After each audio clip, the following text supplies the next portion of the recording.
the Triple Threat Wrestling Podcast. I am Lucky, joined by MVP. If you're new to the channel, be sure to subscribe at the card up here with our subscription link. We upload new contents every week. So we are without the third man. He's dealing with a health crisis. We wish a lot of well-beings to him, and give him one of these. And then we'll see him next week, hopefully. But Matt, we're going to do a top 5. I figured it'd be cool to do top 5 matches from 2000 to 2009. And oddly enough, we talked before this about a couple of these, and we didn't have any duplicates, which I thought we would have a lot. But except our first. We'll save that one for last. We'll save that one for that because it deserves to be there. But next week we'll do best matches from 2010 to 2019 for that decade. Okay. So exciting stuff. Who wants to kick it off? You want to kick it off? I'll kick it off. All right. Since we're putting that one to the bottom, I got WrestleMania 20, the triple threat match for the World Heavyweight Championship. Shawn Michaels versus Triple H versus Crispin Waugh. That's a good match. It is. So the build-up to it was Chris Benoit. He won the Royal Rumble, and he was a SmackDown guy. And Paul Heyman put him at number 1 so he wouldn't get a title match. So he ended up winning, and through a loophole in the contract, it said the winner is going to the main event of WrestleMania for the title. He jumps ships to Raw and challenges for the World Heavyweight Championship, while at the same time, Triple H is feuding with Shawn Michaels for the World Heavyweight Championship. So they end up in a sticky situation where it ends up in a triple threat match, and Chris Benoit wins this via submission. Now, what happens next is will probably never be shown ever again because of circumstances of, But Chris Benoit has had a long journey in his career to that point, and his only actual world title win is not really recognized because he left WCW. But on his last night in WCW, he did win the World Heavyweight Championship against Sid Vicious. But he jumped ship to WWF. But Chris Benoit he wins the title, and he's raising the belt in the air, and then who do you see? Eddie Guerrero with his WWE Championship, and they start hugging, and it was an emotional scene to witness, and pulled a lot of heartstrings because I was a big fan of both, and seeing them both as the world champion in WWE, it was really a great moment. Yeah, I remember that. That was it's one of those where you came over from WCW, you're the Radicals, and you pretty much went from the bottom, low card W, and you become respective champions of brands. That's a good match. Yeah, definitely a feel good moment. And since we are taking the 1 and moving it to the bottom because there's no way to escape that duduplicate. WrestleMania 2000 ladder match for the tag team championship, the Dudley Boys versus Edge and Christian versus the Hardy Boys. And I don't know the exact build up to it, and it don't matter. The match itself was phenomenal. Spot fest like crazy. The infamous Edge spearing Jeff Hardy from the or from the titles, hanging from the briefcase like it's a Money in the Bank. But people don't actually understand that that's an actual huge spot. Just imagine if Jeff Hardy over rotates. Yep. That's a He broken land neck. on his head, yeah. Yep. And Edge, if he over rotates, lands on his that the way they did that was just spot on. It was great. Yeah. And I mean, you have to protect your opponent the Yeah. whole way down. It's to risk something like that just for our pleasure is crazy. So Yeah. I definitely got to go with the ladder match. Is that where Edge and Christian propped the table on top of the ladders and grabbed? Okay. Yep. Yes, it was. So if you haven't seen it, go out of your way to It watch it. is It is great. phenomenal. It really is. So My next one is the next year, WrestleMania 17, TLC match with the Hardys, the Dudleys, and Edge and Christian. I mean, it's one of. copy my homework without telling me you're copying it. No, Well, go hey, ahead. it is the first. I mean, it spawned from the ladder match from the year before, but now you have the added tables and chairs. Yeah. Let's make this a TLC match, and they upped the ante from the ladder match the year before. They really did, Oh, for sure. and yeah, just spot fest after spot fest, and everything you want in a match like that, and three teams who just complement each other in the ring.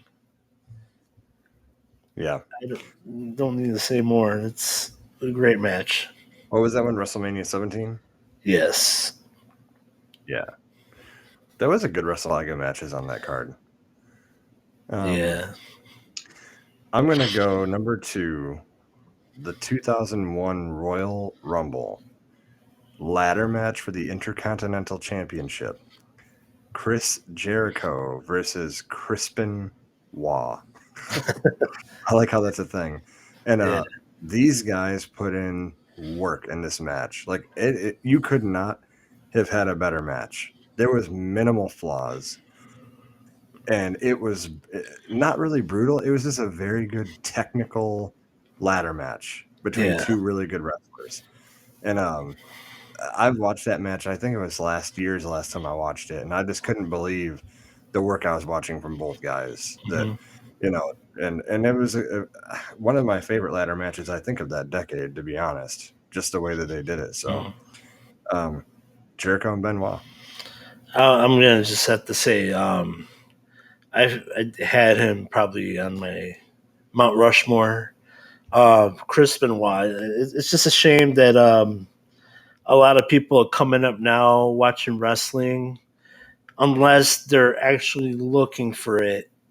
They'll never get to see any of his matches because WWE won't, put them out there or make them hard for them to see. Um, but he really was probably like top three technical wrestlers in the world, and the fact that it's just He was. heartbreaking that that what happened, what took place with him took place, and his body of work really it won't have an avenue to be broadcast or shown or any way unless like you find it on YouTube, somebody's VCR footage. So, Right. yeah, Yeah. And it is a shame. I mean, Paul Heyman said it best. What he did, he's a disgusting human being. F him. yeah. In ring, come on, dude. You gotta, No, nobody better. yeah, you gotta at least admit it. But Yeah, totally. All right, my number three is WrestleMania 19 for the WWE Championship. Brock Lesnar versus Kurt Angle.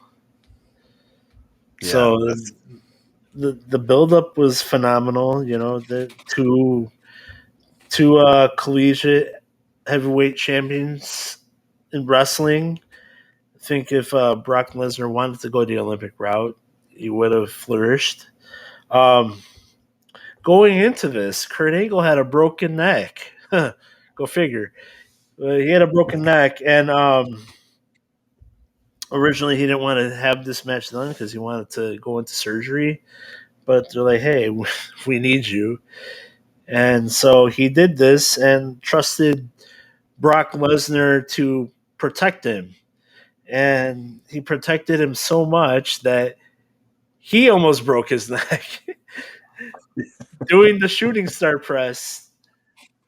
A man of that size, Yeah. to Oh do my. that. Not to mention, Kurt Angle was over halfway on the other side of the ring. It was Yeah, nuts. like Brock, you could have went to the other corner. It's closer. But it wouldn't have been a Mania moment if he would have done that. So Absolutely. But, Brock Lesnar concussed, hits his F5 and wins and just steers off aimlessly into the crowd, just like, I don't know where I'm at. yeah, no, for sure. But it was a great match. So my third is going to be SummerSlam 2002. Shawn Michaels versus Triple H. Street fight, non-sanctioned match, but Shawn Michaels, that's his first match in how many years? It was 5, 6 years, 7 years. Yeah. And I mean, if you're gonna come back and you want to show what you can do, I'm gonna call my best friend. Let's work something out and come back. And phenomenal match that it jump started a long rivalry with those two. It jump started his career back in the ring. Which we mentioned this a long time ago. We're on episode like 20, by the way, of this podcast. Really? I mentioned a long time ago that after he came back, that second run is his best run. Yeah. For sure. Oh, for sure. A clear-minded, off of drugs, off of alcohol, Jesus in his life, and yeah, you're absolutely right. Just imagine we have that clear-minded Shawn Michaels with his prime body. This is like before he gets slammed into the announcer's table by Undertaker, or casket Royal Rumble. Okay, where he messes up his back. Just imagine. Yeah. Oh, but we got what we got, and what we got was great. And this match being no exception. Yeah, I totally agree with you. Your first match back, and you take a big top of the ladder and do the infamous Shawn Michaels elbow drop down to Triple H. That's crazy. Yeah. But yeah, totally. Yeah, but that's definitely got to be on there. SummerSlam 2002. Okay, my number 4 happened on a Monday Night Raw in 2007. Shawn Michaels versus John Cena.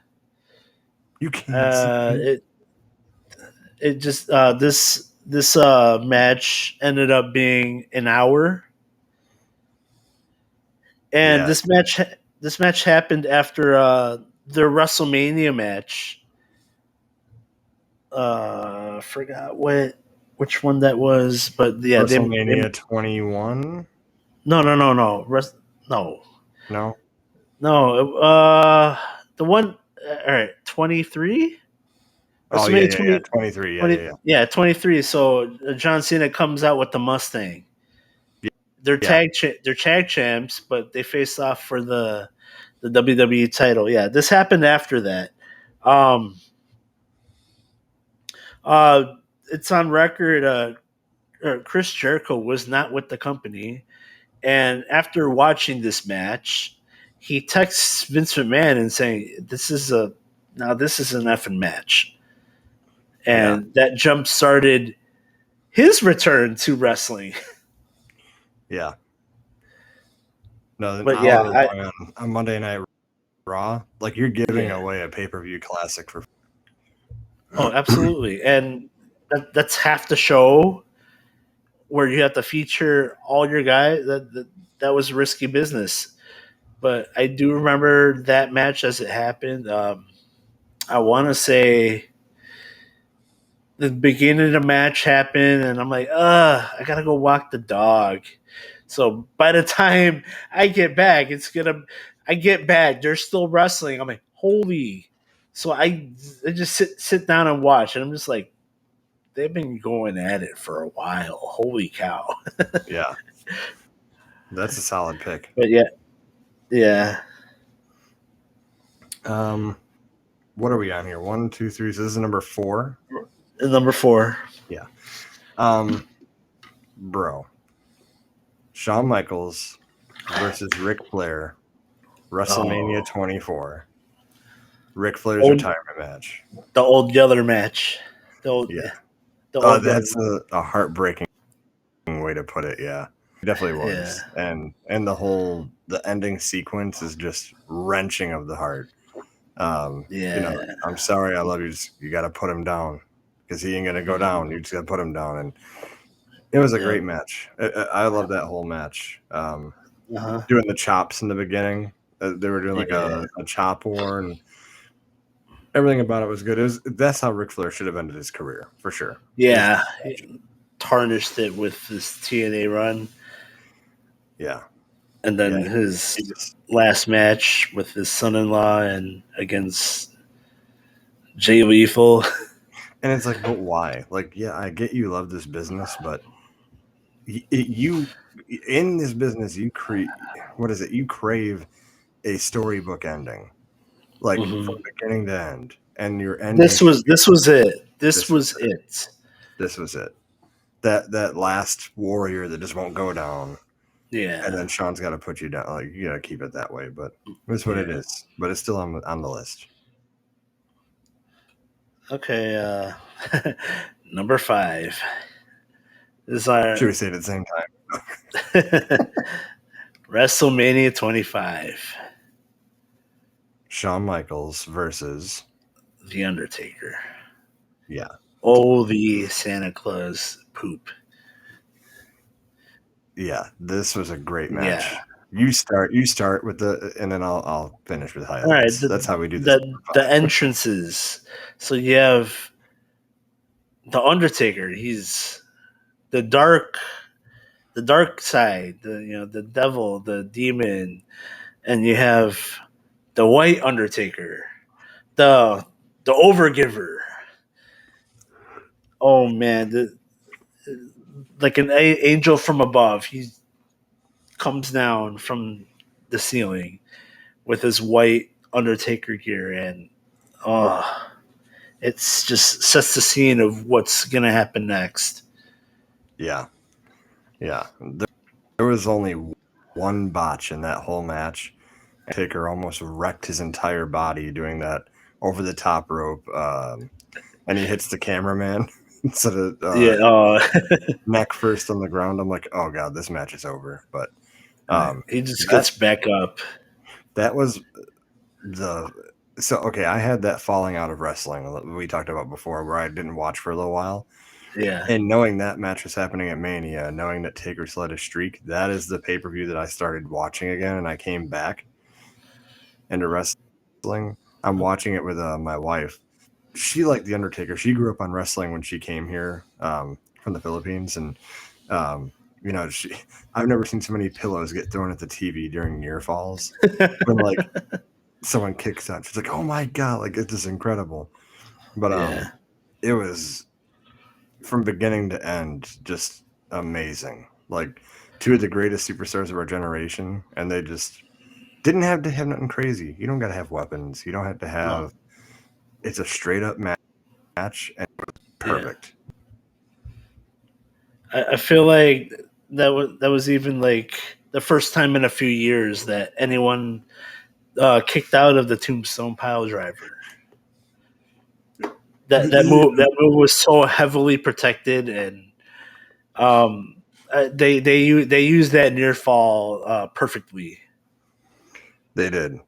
Well, likewise, like, not many people kick out of Sweet Chin Music. That's you're done, and that was good. That's just a phenomenal match, and I think the part 2 the year after was really good. It wasn't as good as 25, though. Not at all. No, you want to see what wrestling is about? The WrestleMania 25, totally. Yeah. But yeah, I'm glad we could agree on that one. Any honorable mentions? Yeah, you know what? I thought of one as we were going. I'm gonna just mention that one really quick. WrestleMania 19, The Rock versus Stone Cold Steve Austin. Yeah, I like it. The Stone Cold took his ball, went home. The Rock came back to because they needed somebody, and he was taking some time off of Hollywood to help out. And Stone Cold reappears, and they have their program and their final match, and The Rock gets the win. And afterwards, just they say something to each other. Um, they're never gonna reveal what actually was said, but they did say at the end, "Oh, I love you, thank you." Yeah. Oh, for sure. Yeah, For sure. Because that's the one thing Rock never did in his career is beat Austin at Mania yeah, till that time. Any other honorable mentions? yes. WrestleMania 21, Shawn Michaels versus Kurt Angle. Do I need to say? That was a Yeah, great two. match. Yes. And then I also got from the same WrestleMania Eddie Guerrero versus Rey Mysterio. And this was just a to have fun match. 'Cause they were tag champs. They didn't have to defend their titles, and they just wanted to see who was better. And this jump started the heel turn of Eddie Guerrero to be, and what happened afterward, the custody of Dominic. Oh my. And Yeah, go figure. Go figure. Nowadays, he's like, I wish Eddie was my father. yeah, he's definitely Eddie's son for sure. No, just kidding. Dominic Guerrero. I got No Way Out 2004. Eddie Guerrero versus Brock Lesnar. Oh my goodness. Eddie Guerrero put on a masterclass in this match against a really big, really powerful competitor. And yeah, like cheated and stole the WWE Championship. Yeah. No, for sure. And then my last honorable mention is WrestleMania 19, Shawn Michaels versus Chris Jericho. I mean, come on. That was a good match. That was like a It really was. new age Michaels versus the original Michaels. Like Yeah. it's a good match. Even the post match where doesn't Chris Jericho like lead him on, they're gonna shake hands and he low blows him. Like, Yes, absolutely. yeah. I mean, I don't know how you can have this decade and not have most of your matches being Shawn Michaels matches. He totally owned this decade, totally. Yeah. Yeah, didn't he have also I almost put it in I will put on my honorable mention. Shelton Benjamin versus Shawn Michaels for the number one contender. I think Shawn Michaels was still in that like we had to do everything JBL said because he needed Okay. money for his family or whatever. Yeah. And it's the infamous match where Shelton Benjamin springboards off the rope Into a super gets caught kick. with a super kick. Yeah. Yeah, I would put that in there as an honorable mention. But do you have any more? No, that's my list. I'm gonna go WrestleMania 22, Edge versus Mick Foley. Hardcore match. Hardcore match. And this had everything: barbed wire, flaming tables, Yes. blood, Uh-huh. and for Edge to, because you got to think this is what Mick Foley does. Uh-huh. So to have other superstars have to like combat him in his own environment, Yeah. that separates the men from the boys for sure. And you have So Joey Styles on commentary. oh my, Yeah. I would love to sit down with the Triple Threat Wrestling crew and we bring in someone who just never watched wrestling, doesn't care about it, show them that match and be like, okay, tell me wrestling is fake. Because you go fall into a flaming table and tell me it don't hurt. Oh, totally. I got Triple H versus The Rock versus Kurt Angle at SummerSlam 2000, Okay. where, Angle. We're recording late at night, fellas, or ladies and gentlemen. This is the one where Kurt Angle, he gets concussed. He gets walked to the back, and then Triple H and Rock just have to freestyle the match until he comes back. Pedigree through the table, that the table just collapses, and the casualty being Kurt Angle because he's got his arms hooked and just face first through that broken table. And then No Way Out 2000, Triple H versus Cactus Jack, Hell in a Cell match. Oh, Cactus, and so you remember Mick Foley was getting his ass beat every week by Triple H. He said, I don't think I can combat you in Hell in a Cell, but I know someone who is crazy enough to face you in it. And then Cactus Jack walks out. Yeah. And he gets body dropped through the cage. Again. And I don't think was supposed to go through all the way. I think he was supposed to leave a big indent in the Hell in a Cell, and it gave away. And he went through. So that's the second time he went through the roof of a Hell in a Cell, and he got very lucky that he didn't twist onto his neck. Yeah, for sure. Game over. But and then didn't he also get pedigreed onto thumbtacks that match? Yep. My goodness. He is crazy. Goodness. Yeah. But no way, taking that front bump onto thumbtacks. No way, no sir. He did it. I'll never do that. Yeah, I would never do that. There's just no way. No way in hell. But yeah, that was our top 5 of the matches from the year 2000 to 2009. Next week we'll come back 2010 to 2019. Again, if you're new to the channel, be sure to subscribe. We bring content every week. And Matt, we'll see you next week. See you.